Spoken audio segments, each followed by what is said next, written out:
Hello everyone, this is આકાશ સુકાની and welcome to સમર્પણ techno school biology YouTube channel. આપણે જોઈ રહ્યા હતા ચેપ્ટર નંબર 2 જૈવિક વર્ગીકરણ. અત્યાર સુધી આપણે જોયું 4 સૃષ્ટિ, ઓકે સોરી 5 સૃષ્ટિ: વનસ્પતિ, પ્રાણી, પ્રોટિસ્ટા, મોનેરા અને ફૂગ. આઈ હોપ કે તમે બધાએ એકદમ એની સારી પ્રિપેરેશન કરેલી છે. આજે જે આપણે ટોપિકમાં વાત કરવાના છીએ એને બિચારાને કોઈ સૃષ્ટિની અંદર લીધું જ નહીં. એટલે કે પેલો આરએચ વિટેકર ભાઈ આવ્યો હતો, એને 5 સૃષ્ટિ વર્ગીકરણ આપ્યું, પણ આ ભાઈને એટલે કે વાયરસને ક્યાંય પણ એને સમાવ્યા નહીં. આવા 3 ઘટકો છે: વાયરસ, વિરોઇડ્સ અને લાઇકેન્સ. કોણ? વાયરસ, વિરોઇડ્સ અને લાઇકેનને કોઈ સમાવ્યો જ નહીં, ઇન્ક્લુડ જ ના કર્યા કે ચાલે જ નહીં ભાઈ, કે ચાલે જ નહીં, કોઈ સૃષ્ટિમાં એને જગ્યા નહીં મળે, આવું કહી દીધું. પણ આપણે એવું નહીં કરીએ, આપણે એને ભણીશું. તો વિધાઉટ વેસ્ટિંગ ટાઈમ આપણે શરૂ કરીએ. વાયરસ વિશે ટૂંકમાં નોંધ આપું.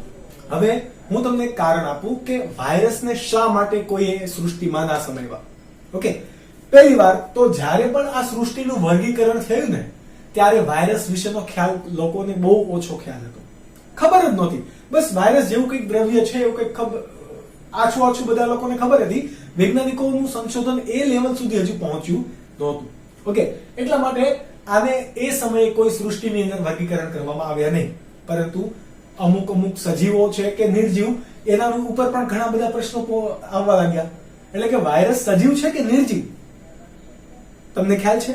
ઓકે, વાયરસ શું છે તો કે સજીવ પણ નથી ને નિર્જીવ પણ નથી. કેમ સજીવ નથી એનું પહેલું કારણ આપું. ઓકે, વાયરસ કેમ સજીવ નથી તો કે એ કોષીય રચના ધરાવતા નથી. કોષીય રચના ધરાવતા નથી એટલે એ કેવા છે? નિર્જીવ છે.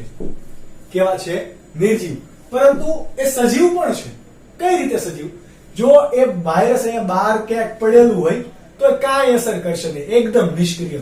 પણ એ વાયરસ આપણા ઉપર આધાર રાખ્યો કે આપણે વાયરસની અસર થઈ, આપણે વાયરસ આપણા ઉપર અસર કરે તો આપણે શું બનીએ?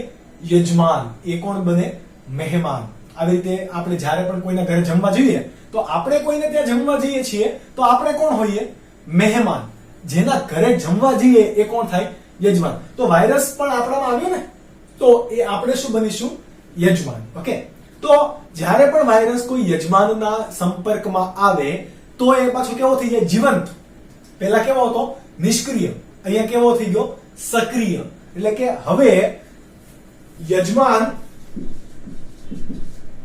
ના સંપર્કમાં આવતા એ શું કરે?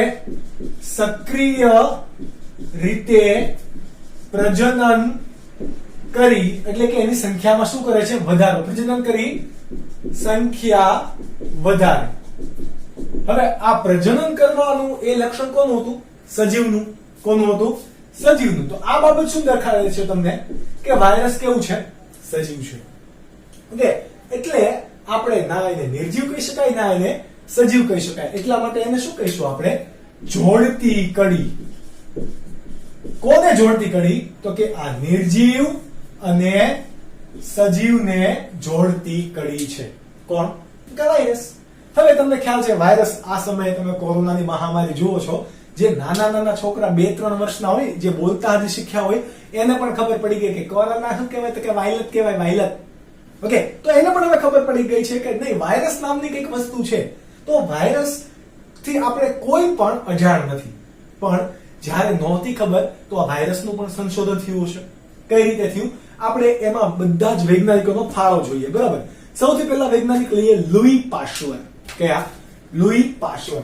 આ વૈજ્ઞાનિકોનો ફાળો તમને એમસીક્યુ માં બહુ પૂછે છે, નીટમાં પણ ઇમ્પોર્ટન્ટ છે અને ગુજરાત બોર્ડ માટે પણ ઇમ્પોર્ટન્ટ છે. તો તમારે આ વસ્તુ યાદ રાખવાની છે. કયા વૈજ્ઞાનિકે ચોક્કસ કયું કાર્ય કરેલું એ વધારે આધાર રાખશે, તમારે યાદ રાખવું પડશે. પહેલો છે પાશ્ચર. ઓકે, પાશ્ચર નામના વૈજ્ઞાનિકે સૌથી પહેલા આવીને વાયરસ વિશે ખ્યાલ આપતા કીધું કે ભાઈ વાયરસ ખૂબ ઝેરી ઘટક છે. એટલે કે વાયરસને એને ઝેર તરીકે દર્શાવ્યું, બરાબર? એટલે કે પાશ્ચરે શું કીધું? વાયરસ કોના જેવું છે? ઝેર જેવું છે. એટલે કે વાયરસ માટે ઝેર શબ્દ પાશ્ચરે આપ્યો. ત્યારબાદ વૈજ્ઞાનિક આવ્યો ભાઈ ડીજે. કેવો? ડીજે ઇવોન વિસ્કી. કેવો? DJ ઇવોન વિસ્કી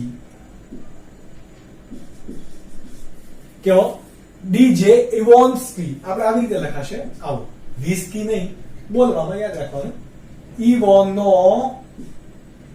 વિસ્કી ઓકે આ રીતે ડીજે ઇવોન્સ્કી છે તો એને શું કીધું એને 1892 ની અંદર આ ઈસવીસન પર તમે યાદ રાખજો કઈ ઈસવીસન 1892 માં એને તમાકુના છોડ પર એક રોગ થયેલો જોયો કઈક રોગ તો કેવા પ્રમાણમાં દેખાતા તો કે સ્ક્રીન પર છે તમે જુઓ કેવા પાન દેખાય છે આ તમાકુનું પાન છે એના ઉપર તમે જે ટપકા ટપકા વાળી વસ્તુ જોઈ રહ્યા છો એ કોઈક વાયરસને લીધે થયેલ છે આ રોગને કહેવાય ટોબેકો મોઝેઇક વાયરસ મોઝેઇક એટલે કે કિરમીર રોગ કિરમીર બરાબર તમારા નામ યાદ રાખવાનું છે તો આ રોગ કયો છે તમાકુનો કિરમીર રોગ તો આ કિરમીર રોગ માટે જે જવાબદાર છે એ કોણ છે તો કે કોઈક વાયરસ છે એવું એને કીધું કોણે ઇવોન્સ્કીએ એટલે કે 1892 માં તમાકુના છોડ પર કિરમીર રોગ માટે જવાબદાર છે એ કોણ છે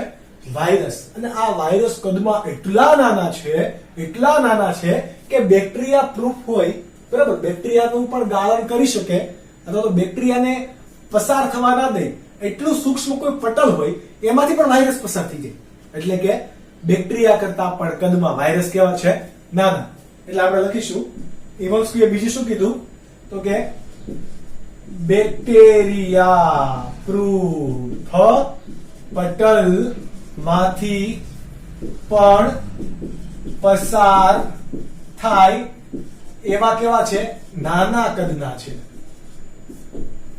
ઓકે ત્યારબાદ તમારે વૈજ્ઞાનિક આવ્યો MW બેઇજેરેનિક કેવો MW બેઇજે ભાઈ બેઇજે રિનેક આ વૈજ્ઞાનિક આનું તમારે યાદ રાખવાનું છે 1898 ઈસવીસન આ બે વૈજ્ઞાનિકોનું એક વખત નીટ ની અંદર જોડકામાં પૂછાઈ ગયેલ છે પણ નીટ 2013 ની અંદર ઓકે હવે તમારે પૂછાય કે ના પૂછાય પણ બે ઈસવીસન છે તો યાદ રાખવામાં કઈ અઘરી વસ્તુ છે નહીં 1898 ની અંદર આ બેઇજેરિનેકે શું કીધું કે તમાકુના રોગ માટે જે જવાબદાર વાયરસ કે કોઈ પણ ઘટક છે કિરમીર રોગ માટે જે જવાબદાર ઘટક છે એ હકીકતમાં શું છે કોઈક જીવંત રસાયણ છે એટલે કે કિરમીર રોગ માટે જે કોઈ પણ જવાબદાર છે એ એક પ્રકારનું જીવંત રસાયણ છે શું છે જીવંત રસાયણ હોય તો એ દ્રવ્ય સ્વરૂપે હોવાનું ઓકે તો આ એ સમયની અંદર એવું ખબર પડી કે વાયરસ એક પ્રકારનું દ્રવ્ય છે પરંતુ અત્યારે આપણને ખબર છે કે દ્રવ્ય છે નહીં કેમ ખબર છે તો કે એના માટે આવ્યું WM સ્ટેનલી વૈજ્ઞાનિક આ MW છે હવે WM સ્ટેનલી કયો WM સ્ટેનલી એને શું કર્યું તો કે વાયરસ નું સ્ફટિકીકરણ કર્યું શું કર્યું વાયરસનું પણ સ્ફટિકીકરણ વોટ ઇઝ સ્ફટિકીકરણ તમે સ્ફટિક પડ્યા હોય એટલે કે એનો કોઈ ચોક્કસ આકાર હશે દ્રવ્યને આકાર હોય તો કે ના હોય ઓકે તો વાયરસને તો આકાર છે આવું કોણે સાબિત કરી દીધું MW સ્ટેનલીએ એટલે કે આ ભાઈનું વાત થોડી ખોટી પડી હા એક પ્રકાર કહી શકાય કે કંઈક જીવંત ઘટક છે પરંતુ જીવંત પણ નથી એ નિર્જીવ ઘટક છે ઓકે એક એવો કોઈ ઘટક છે કે જે કોઈ રોગ માટે જવાબદાર છે એને આકાર પણ હોઈ શકે એને કોઈ ચોક્કસ પ્રકારની રચના છે આ રચના કઈ છે એ આપણે જોઈએ તો આરએનએ ની રચના હોય એની અંદર ડીએનએ આવેલું હોય અને પ્રોટીન પણ આવેલું હોય શું આવેલું હોય ડીએનએ આરએનએ અને પ્રોટીન ઓકે જે સ્ફટિક આ સ્ટેનલી ભાઈએ જે સ્ફટિક આપ્યું એ સ્ફટિક હકીકતમાં શું છે તો કે કેપ્સિડ છે શું છે કેપ્સિડ આપણે જોઈએ એને કહીશું વાયરસની રચના વાયરસની રચનામાં કોણ કોણ ભાગ લેશે પ્રોટીન ભાગ લેતું હશે ત્યારબાદ ડીએનએ ભાગ લેતું હશે અને આરએનએ એક વસ્તુ તમારે ખાસ યાદ રાખવાનું વાયરસની અંદર કાં તો ડીએનએ હશે કાં તો આરએનએ હશે બંને એક સાથે હશે નહીં. જ્યારે કોઈ પણ અન્ય સજીવની અંદર ડીએનએ અને આરએનએ બંને જોવા મળે, પરંતુ વાયરસમાં આવું નહીં જોવા મળે. કાં તો ભાઈ આરએનએ છે કાં તો ડીએનએ છે, આ બે જ વસ્તુ, આની સિવાય બંને હશે નહીં. આ એક તમારા માટે નીટ માટેનો પણ એમસીક્યુ માટે ક્લુ છે, તો યાદ રાખવું. હવે જે સ્ફટિક આકાર છે એ તમે એક આકાર જોઈ શકો. આ ટીએમવી વાયરસ છે, એટલે કે tobacco mosaic virus. Tobacco mosaic virus. Okay, આ ટોબેકો મોઝેઇક વાયરસ. ટોબેકો એટલે કે તમાકુ, મોઝેઇક એટલે કે કિરમીર, એટલે કે એક પ્રકારે ધૂંધળું દેખાવું, એને શું કહેવાય? મોઝેઇક. બરાબર, મોઝેઇક મૂવીઝ, મોઝેઇક ઇમેજ આપણે એને કહીએ. તમાકુ છે તો તમાકુ ઓબ્વિયસલી કેવો છે? વનસ્પતિ. એટલે આ પ્રકારનો ટીએમવી વાયરસ જે તમે અહીંયા ફોટોમાં જોઈ રહ્યા છો એ કેવો છે? વનસ્પતિ જન્ય વાયરસ. હવે એની અંદર જુઓ, તમને કંઈક ફૂલેલું બહાર તરફનું જે આવરણ દેખાય છે, એ બહારનું આવરણ એ શાનું બનેલું છે? પ્રોટીનનું બનેલું છે. શાનું? પ્રોટીનનું બનેલું. જે તમને આમ કંઈક લબડતું જેવું દેખાય છે, એ લબડતા નથી, એ હકીકતમાં એક ઘટક છે કે જેને આ આખું આવરણ કોના તરીકે ઓળખાશે? તો કે એને કહેવાશે કેપ્સિડ. સમગ્ર આવરણને શું કહેવાશે? કેપ્સિડ. ઓકે, હવે એ કેપ્સિડની અંદર જો નાના ગોળ ઘટકો છે, આ બધા ગ્રીન કલરથી જે તમને દેખાડેલા છે, એ બધા નાના કલરના ઘટકો જે છે એ બધાને શું કહેવાય? એકને કેપ્સોમિયર. એનું ચોક્કસ નામ શું છે? કેપ્સોમિયર. આમાં ઘણા બધા કેપ્સોમિયર ભેગા થઈને શું બનાવે છે? કેપ્સિડ બનાવે. અને આ કેપ્સોમિયર શાનું બનેલું હોય? તો કે એમિનો એસિડનું. શાનું બનેલું હોય? એમિનો એસિડનું. અને બધા એમિનો એસિડ ભેગા થઈને શું બનાવે? પ્રોટીન. એટલા માટે કેપ્સિડ એ આપણું શું છે? પ્રોટીન છે. જ્યારે કેપ્સોમિયર એ આપણા શું છે? એમિનો એસિડના બનેલા ઘટકો. હવે જેમ આપણે કોષની અંદર કોષ કેન્દ્ર હોય અને એની અંદર શું હોય? કાં તો ડીએનએ હોય કાં તો આરએનએ હોય, કે નહીં? નહીં. વનસ્પતિ કે પ્રાણી કે અન્ય કોઈ સજીવ હોય એની અંદર ડીએનએ અને આરએનએ બંને હશે, પરંતુ વાયરસ હશે તો એની અંદર ડીએનએ અથવા તો આરએનએ બેમાંથી એક જ હશે. જેમ કે તમે અહીંયા ફરીથી આકૃતિની અંદર જોઈ શકો છો કે વચ્ચે જો કે કુંતલ આકારે તમને દેખાય છે, એ શું છે? આરએનએ છે. શું છે? આરએનએ. એટલે હવે જુઓ, વનસ્પતિજન્ય વાયરસ હશે જે કંઈ પણ, એના મોટા ભાગે જનીન બંધારણ અથવા તો જનીન તરીકે કોણ આવેલું હોય? આરએનએ આવેલું છે. એટલે કે વનસ્પતિજન્ય વાયરસની અંદર ડીએનએ ની કેવી હશે? ગેરહાજરી. કેવી? ગેરહાજરી. એટલા માટે કયો હોય? આરએનએ જ હશે. હવે તમને ક્યારેક એમ પૂછે કે આ કોઈ પણ વાયરસમાં જનીનિક દ્રવ્ય તરીકે શું આવેલું હોય? તો એને શું કહેવાય? Nucleo protein. શું આવેલું હોય? Nucleo protein. હવે આ ન્યુક્લિયો પ્રોટીનની તમે સંધિ છૂટી પાડો તો શું બને? Nucleic acid plus protein. સંધિ છૂટી પાડો તો શું બને? Nucleic acid plus protein. Nucleic acid એટલે કે આપણે જેને ડીએનએ આરએનએ કહીએ છીએ એ. હવે તમારા માટે આરએનએ પણ શબ્દ આવી ગયો, તો આરએનએ અને ડીએનએ ના પૂરા નામ શું થાય એ પણ આપણે જોઈ લઈએ. ચલો, ડીએનએ નું પૂરું નામ કોઈને ખ્યાલ હોય તો તમે ગેસ કરી શકો છો. ડીએનએ એટલે કે deoxy ribonucleic acid. Deoxy ribonucleic acid એટલે કે શું થઈ ગયું? ડીએનએ. શું થયું? ડીએનએ. ત્યારબાદ આરએનએ નું પણ પૂરું નામ તમારે યાદ રાખવાની જરૂર છે. શું છે? તો કે રિબોન્યુક્લિક એસિડ. ડીઓ એમાંથી કાઢી નાખવાનું, ખાલી રિબોન્યુક્લિક એસિડ. ઓકે, આપણે ઘણી વખત કહેતા હોય કે ભાઈ તારા ડીએનએ નથી બદલાઈ ગયા ને. ડીએનએ આવું શા માટે કહીએ? જ્યારે એવું કરતો હોય, અલગ વિચિત્ર પ્રકારના લક્ષણો દેખાડતો હોય ત્યારે એ આવું કરતો હોય. તો લક્ષણો માટે જવાબદાર કોણ હોય? ડીએનએ અને આરએનએ. આ ડીએનએ અને આરએનએ ને સંયુક્ત રીતે અથવા તો કોઈ લક્ષણ માટે જવાબદાર ડીએનએ નો કોઈ ભાગ છે એને શું કહેવાય? જનીન. અને આ જનીનને આપણા જો શરીરમાં આવેલું હોય તેને શું કહેવાય? જનીનિક દ્રવ્ય. આ જનીનિક દ્રવ્ય તરીકે એટલે કે વાયરસમાં જનીનિક દ્રવ્ય તરીકે કોણ વર્તે? ન્યુક્લિયોપ્રોટીન એટલે કે nucleic acid plus protein. Okay, આ વાત થઈ ગઈ ટીએમવી ની. ત્યારબાદ આપણી પાસે બીજો વાયરસ છે. તમે ફરીથી આકૃતિમાં જોઈ શકો, આ કંઈક સ્ફટિકીકરણ પ્રકારનું છે. જુઓ, આમાં ટીએમવી એટલે કે ટોબેકો મોઝેઇક વાયરસની જેમ કેપ્સિડ અલગ પ્રકારનું છે. આ એકદમ કેવો છે? ભૌમિતિક આકાર છે, ષટકોણ જેવો. જુઓ, દેખાય છે? આ જે ષટકોણ જેવો આકાર છે એ આપણું શું છે? હકીકતમાં કેપ્સિડ. શું છે?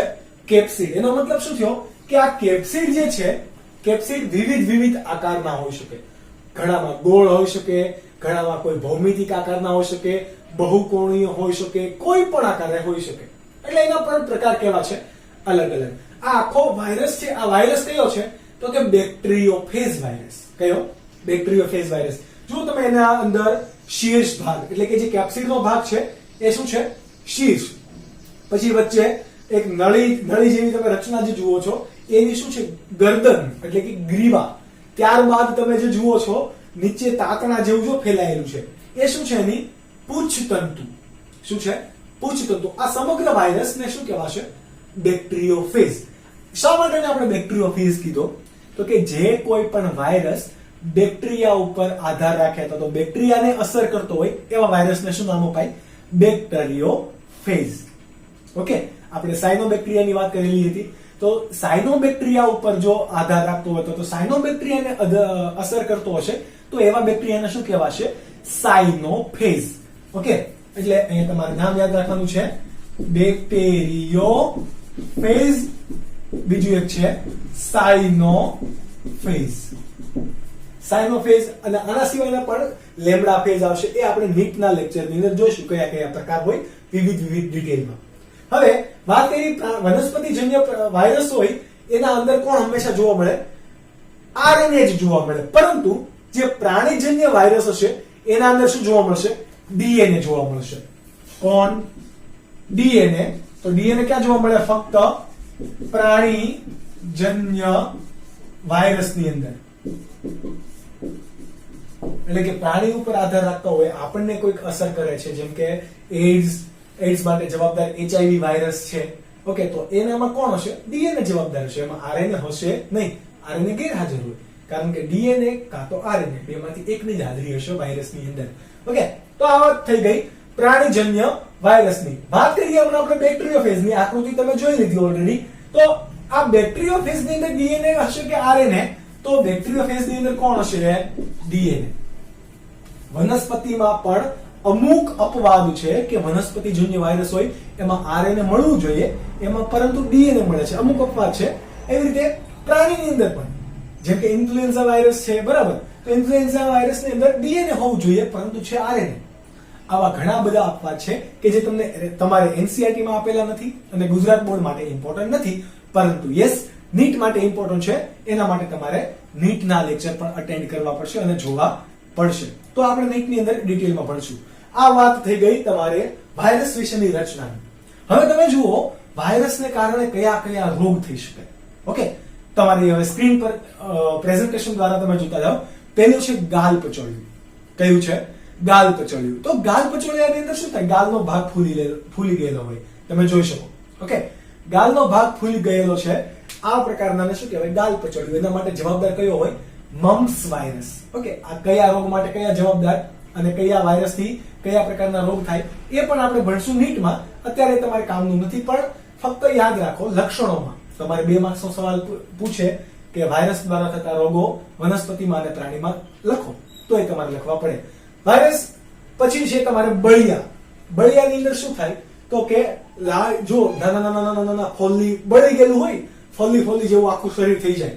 ઓકે, તો આ પ્રકારનો વાયરસ જે છે એને શું કહેવાય? બળિયા. બરાબર? બળિયા માટે જે જવાબદાર વાયરસ છે એને શું કહેવાય? Small POX. જેમ ચિકન પોક્સ હોય ચિકનગુનિયા માટે, એમ આ બળિયા માટે કોણ છે? સ્મોલ પોક્સ વાયરસ જવાબદાર છે. ત્યારબાદ છે હર્પીસ. હર્પીસ એટલે કે વિસર્પિકા. તમે જુઓ આ હોઠ બાજુ એ કેવું નાની ફોલ્લી થઈ ગઈ છે. આપણે એને કોમન ભાષામાં કહીએ બરોમૂત્રી જવું. બરાબર? પણ આવું કોઈ થતું નથી. એ માટે જવાબદાર વાયરસ છે કે જે કયો છે?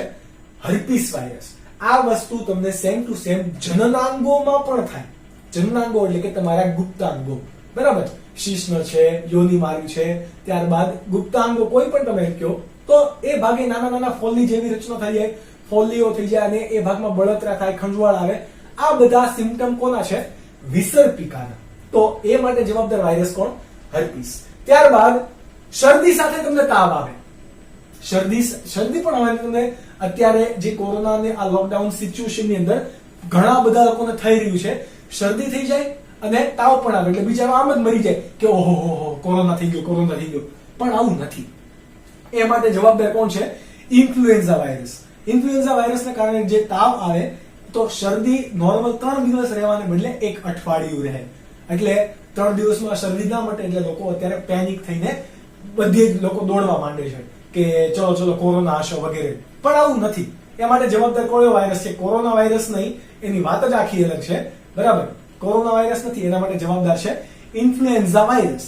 ત્યારબાદ આપણે વાત કરીએ એઇડ્સની. એઇડ્સ એટલે કે એઇડ્સ નું પૂરું નામ શું થાય? એઇડ્સ નું પૂરું નામ તમે યાદ રાખી લો.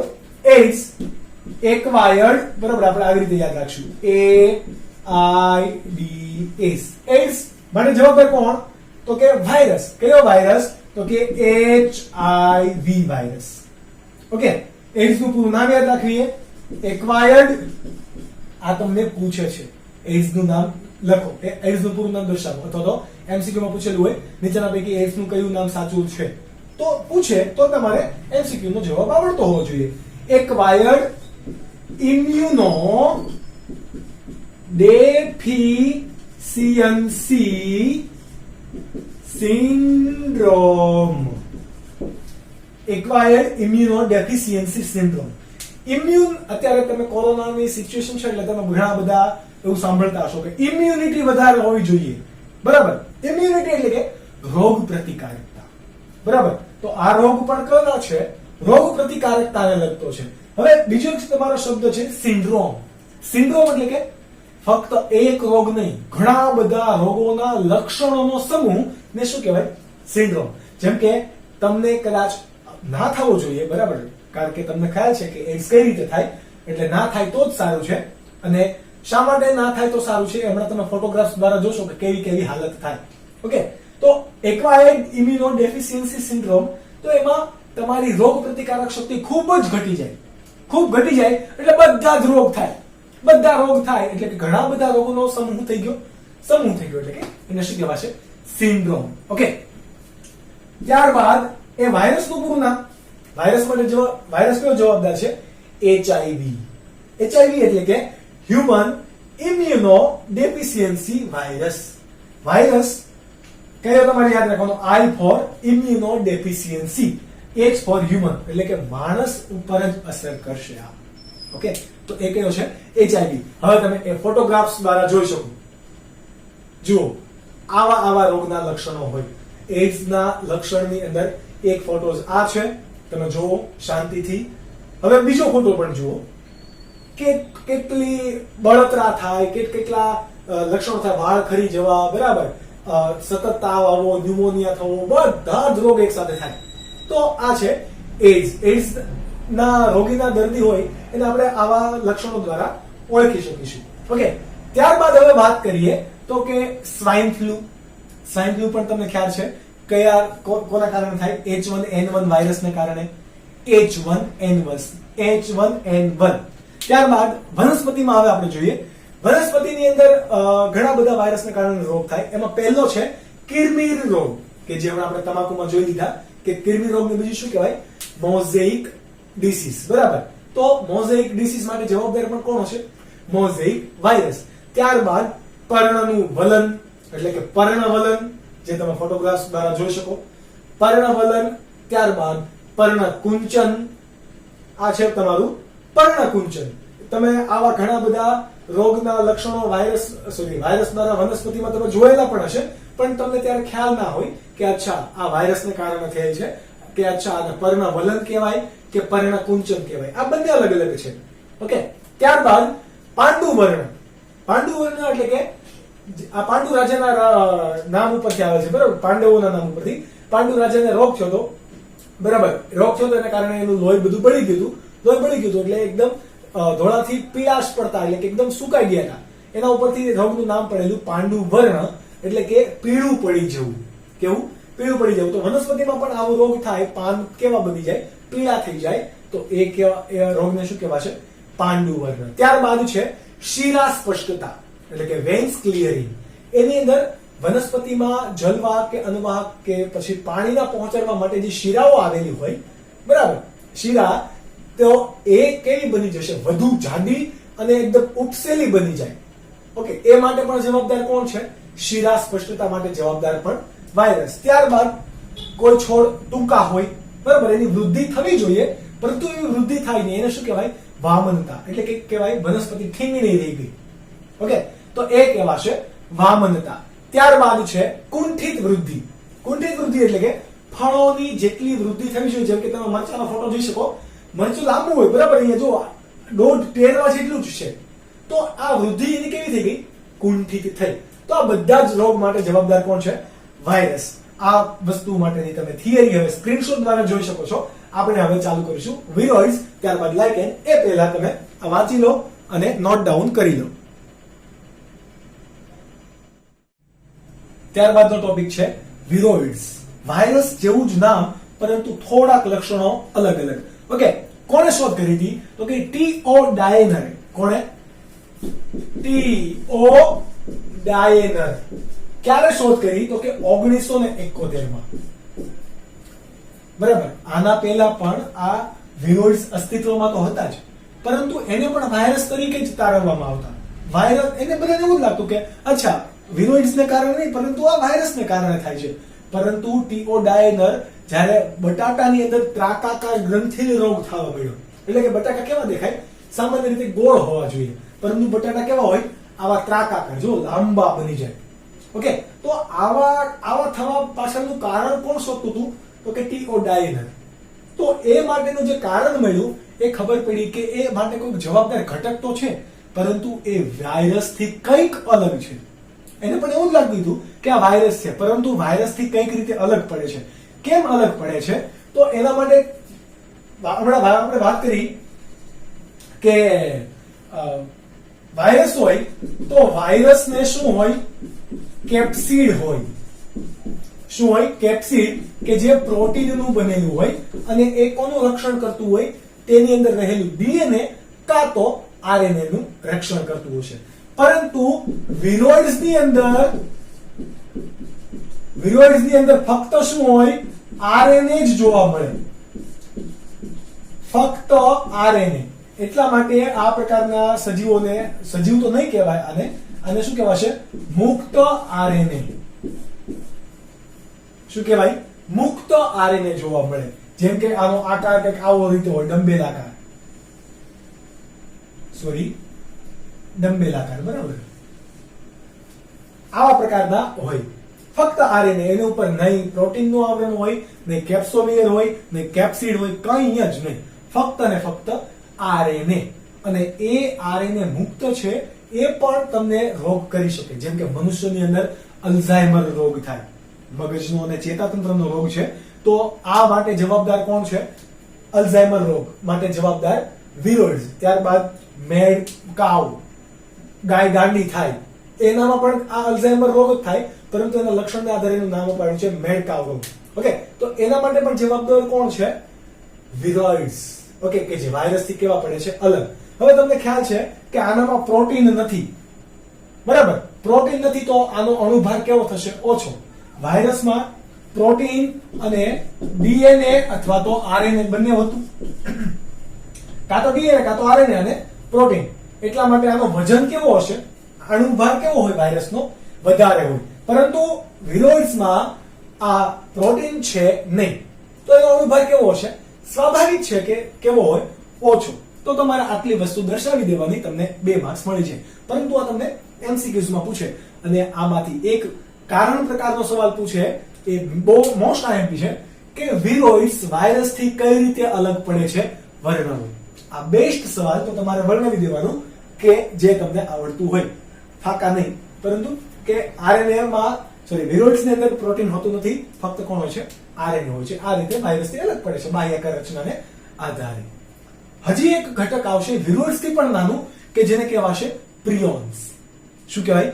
પ્રિયોન્સ. એમાં આરએનએ જ નથી હોતું, બોલો, એમાં ખાલી પ્રોટીન હોય. શું હોય?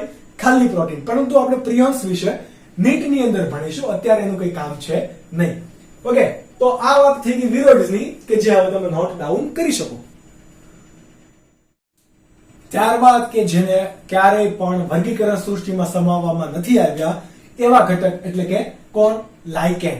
આપણે ફૂગનો ટોપિક ભણતા હતા ત્યારે બે પ્રકારના ઘટકોની વાત કરેલી, માઇકોરાઇઝા એટલે કે કવકમૂળ અને બીજું લાઇકેન. એમાંથી તમારે ભણવાનું છે અત્યારે લાઇકેન. ઓકે, લાઇકેન એટલે આપણને ખબર છે કોણ કોણ હોય? લીલ પ્લસ ફૂગ. બંને કેવું જીવન ગુજારે? તો કે સહજીવન ગુજારે. એને શું કહેવાય? લાઇકેન. ફરીથી તમે ફોટોગ્રાફ્સ દ્વારા જોઈ શકો આ લાઇકેન કેવું દેખાય. ઓકે, જે લીલો લીલો ભાગ છે એ કોનો છે? લીલનો. અને વ્હાઈટ અને ટપકા ટપકા જે ભાગ છે એ કોનો છે? ફૂગનો. ઓકે, તો આ લીલ અને ફૂગ બંને સહજીવન ગુજારે છે. વોટ ઇઝ સહજીવન? કે લીલ વિના ફૂગને નહીં ચાલે અને ફૂગ વિના લીલને નહીં ચાલે. કઈ રીતે? તો કે આ લીલ છે એ શું ધરાવતું હશે? હરિતકણ ધરાવતું હોય. હરિતકણ ધરાવે છે એટલા માટે એ શું કરી શકશે? પ્રકાશ સંશ્લેષણ કરી શકે. એટલે કે પ્રકાશની હાજરીમાં ખોરાક બનાવી શકશે. પ્રકાશની હાજરીમાં ખોરાક બનાવે છે. આ ખોરાક કોને દેશે? એ ફૂગને. તો ફૂગ પણ આને કંઈક ફાયદો કરાવતું હોવું જોઈએ. ફૂગ શું કરશે? એ જ્યાં કોઈ આધાર સાથે ચોંટી રહેવામાં મદદ કરશે. કોઈ વૃક્ષ ઉપર છે, કોઈ લાકડા પર છે, તો એ આધાર સાથે ચોંટી રહેવામાં મદદ કરશે. અને બીજું, એ હવામાંથી ભેજ, ત્યારબાદ વનસ્પતિની અંદરથી ઘણા પોષક તત્વો શોષીને કોને આપશે? લીલને આપશે. એટલે બંનેનું કામ ચાલુ રહે. ઓકે, આ પ્રકારના ઘટક સહજીવનને શું કહેવાય? લાઇકેન. આ પૈકી જે લીલ છે, લીલને કયા બાયોન્ટ કહેવાશે? લીલને કહેવાય ફાઇકોબાયોન્ટ. કોના તરીકે ઓળખાય? ફાઇકોબાયોન્ટ. અને એમાં ફૂગના જે ઘટકો છે એ કોના તરીકે ઓળખાય? માઇકોબાયોન્ટ. ફૂગ એટલે માઇકો અને લીલ એટલે કે ફાઇકો. ઓકે, ફાઇકોબાયોન્ટ એટલે લીલ તરીકે ઓળખાશે. હવે જ્યાં પણ પ્રદૂષણ હશે, વાતાવરણની અંદર પ્રદૂષણ હશે, ધુમાડો હશે, નાઇટ્રસ ઓક્સાઇડ હશે, સલ્ફર ડાયોક્સાઇડ હશે, આ બધા તરતા ઘટકો અને પ્રદૂષણ ફેલાયેલું છે, તો એ વિસ્તારની અંદર ભાઈ લીલ એટલે કે લાઇકેન જોવા મળશે નહીં. ક્યાં જોવા મળશે? જ્યાં પ્રદૂષણની માત્રા ખૂબ જ ઓછી છે ત્યાં તમને આ લાઇકેન જોવા મળશે. ઓકે, એટલા માટે તમે આવો લાઇકેન ક્યાંય તમારા શહેરી વિસ્તારમાં જોઈ હશે નહીં. જંગલની અંદર જશો તો ત્યાં તમને જોવા મળે. કેમ? તો કે પ્રદૂષણનું પ્રમાણ કેવું હોય? ઓછું હોય. એટલા માટે આ લાઇકેન એ કેવું છે? તો કે પ્રદૂષણ સૂચક તરીકે વર્તે. કોના તરીકે વર્તે? પ્રદૂષણ સૂચક. કે જ્યાં પ્રદૂષણ હશે ત્યાં આ લાઇકેન નહીં હોય. તો જે વિસ્તારની અંદર લાઇકેન ના જોવા મળે એનો મતલબ શું થાય? કે અહીંયા કોની હાજરી છે? પ્રદૂષણની હાજરી છે. તો આ હતું ચેપ્ટર નંબર 2 માટે. ટોટલ લેક્ચર છે આપણા 8. આ લેક્ચર્સ તમે સારી રીતે વાંચો, સારી રીતે ભણો, યાદ રાખવાની કોશિશ કરો. ફરીથી ચેપ્ટર 2 ની અંદર નીટમાંથી મેક્સિમમ 8 એમસીક્યુ પૂછાય છે. 8 ચોક 32 માર્ક્સ આ ચેપ્ટરમાંથી તમે કવર કરી શકો છો. અને જેવી રીતે એનટીએ આપણને કીધું છે એટલે કે નેશનલ ટેસ્ટ એજન્સી, બરાબર, કે એનસીઆરટી બેઝડ તમને નીટની અંદર સવાલ પૂછાશે. અને તમે પ્રીવિયસ પેપર એટલે કે જૂના પેપર્સ ચેક કરી શકો કે જેમાં બેઠું ચોપડીમાંથી પૂછે છે. તો બાયોલોજીની અંદર તો તમારે સારો ચાન્સ છે કે મેક્સિમમ તમે એમસીક્યુ કવર કરી શકો. તો પહેલા તમારો આ બેઝ કેવો હોવો જોઈએ? એકદમ ક્લિયર હોવો જોઈએ. એકદમ જ્યારે તમારો ક્લિયર હશે તો આનાથી એડવાન્સ લેવલે પણ તમે ભણશો તો તમારા માટે કેવું બની જશે? એકદમ ઈઝી. આપણે એને બીજું કહીશું લલ્લુ પપ્પુ બની જશે. કેવું? લલ્લુ પપ્પુ. રાઈટ. તો મળીશું હવે આપણે નેક્સ્ટ નવા ચેપ્ટર સાથે. ત્યાં સુધી તમે મહેનત કરતા રહો, વાંચતા રહો. બાય બાય અને ટેક કેર.